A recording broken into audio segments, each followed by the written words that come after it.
Human rights is, geez, that's a good question. Human rights. Well, that's a tough one. Wow.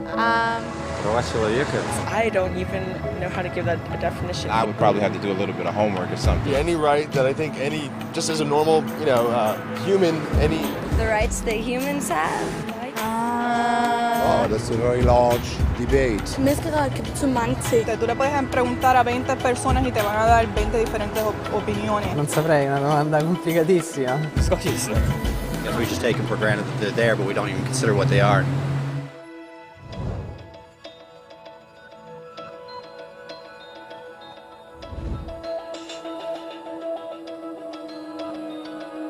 Los derechos humanos son los derechos que tienes simplemente por ser humano.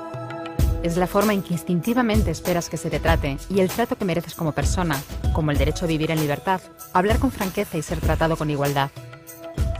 Hay muchos tipos de derechos. La mayoría tienen que ver con cierto grupo.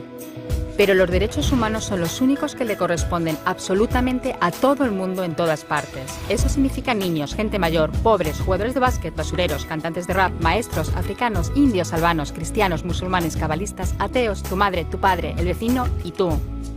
Todos tienen los mismos derechos humanos exactos. En otras palabras, son universales. Pero la cuestión sigue en pie. ¿Qué son? Name the human rights? What the human rights are? the right to live, equality between all peoples. Right to religion, the right to... Is there supposed to be a list somewhere I should be aware of? De acuerdo con las Naciones Unidas, hay un total de 30 derechos humanos, que generalmente se agrupan y se llaman simplemente derechos humanos. Se enumeran en la Declaración Universal de los Derechos Humanos, que es el documento sobre el tema más aceptado en el mundo. Pero llevó mucho tiempo para que llegaran. Al principio no había derechos humanos. Si estabas con la gente adecuada, estabas a salvo. Si no, no lo estabas. Pero entonces Ciro el Grande decidió cambiar todo eso. Tras conquistar Babilonia, hizo algo completamente revolucionario. Anunció que todos los esclavos podían irse en libertad. También dijo que la gente era libre de elegir su religión, sin importar de qué grupo fueran parte.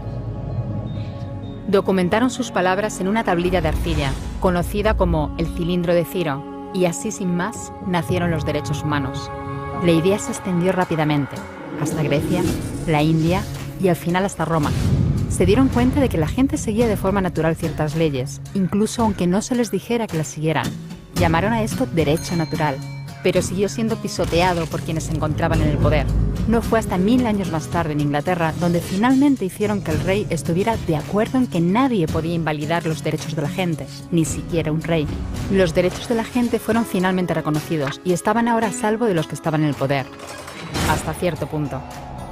Todavía hizo falta que un grupo de rebeldes británicos declarara su independencia antes de que el rey entendiera que todos los hombres han sido creados iguales.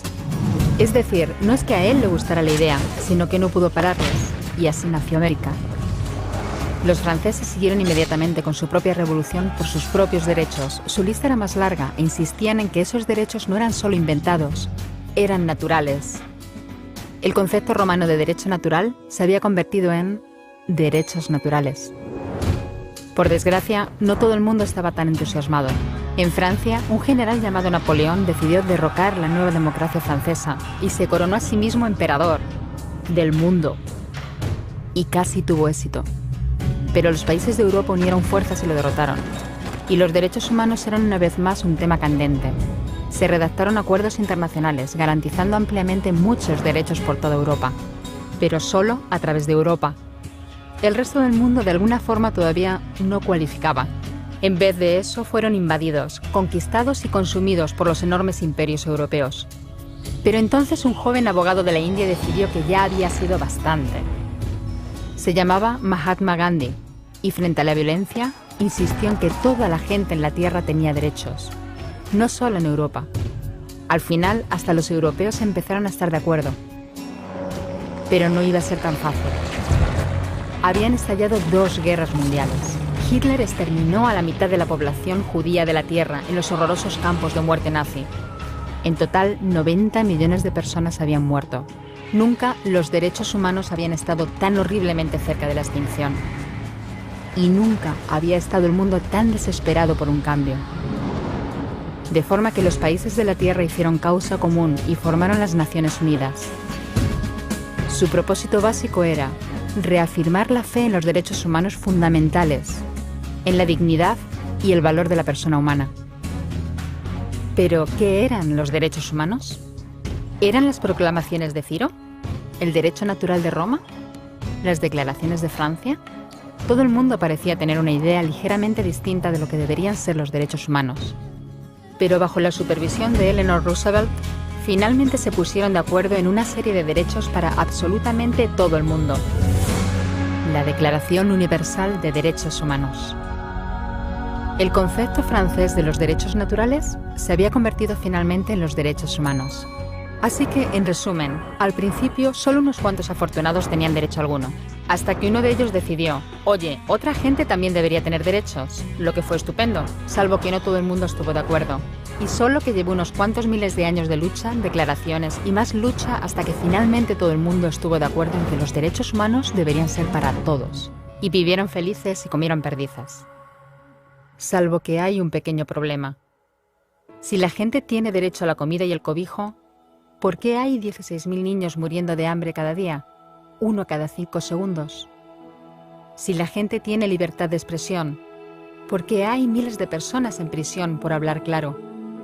Si la gente tiene derecho a la educación, ¿por qué hay más de 1.000 millones de adultos incapaces de leer? Si la esclavitud ha sido abolida verdaderamente, ¿por qué hay 27 millones de personas todavía esclavizadas hoy en día? Más del doble de las que había en el siglo XIX. El hecho es que, cuando se firmó, la Declaración Universal de los Derechos Humanos no tenía la fuerza de la ley, era opcional. Y a pesar de muchos más documentos, convenciones, tratados y leyes, todavía es poco más que palabras en una página. Así que la cuestión es, ¿quién hará que esas palabras sean una realidad? Cuando el Dr. King se manifestó en pro de la igualdad racial, se estaba manifestando por los derechos que las Naciones Unidas habían garantizado hacía casi 2 décadas. Pero con todo, se manifestó. Cuando Nelson Mandela defendió la justicia social en la década de 1990, su país ya había estado de acuerdo en abolir esa discriminación desde hacía ya casi 40 años. Pero con todo, él luchó. Los que luchan hoy en día contra la tortura, la pobreza y la discriminación no son gigantes o superhéroes. Son gente, niños, madres, padres, maestros, individuos librepensadores que se niegan a quedarse callados, quienes se dan cuenta de que los derechos humanos no son una lección de historia, no son palabras en una página, no son discursos, ni anuncios, ni campañas de relaciones públicas. Son las elecciones que hacemos cada día como seres humanos. Son la responsabilidad que todos compartimos, de respetarnos mutuamente, ayudarnos y proteger a los necesitados. Como Eleanor Roosevelt dijo, ¿dónde empiezan después de todo los derechos humanos universales?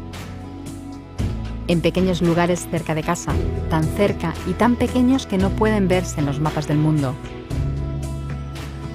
Aún así, son el mundo de la persona individual, el barrio donde vive, la escuela o la universidad a la que asiste, la fábrica, la granja o la oficina donde trabaja.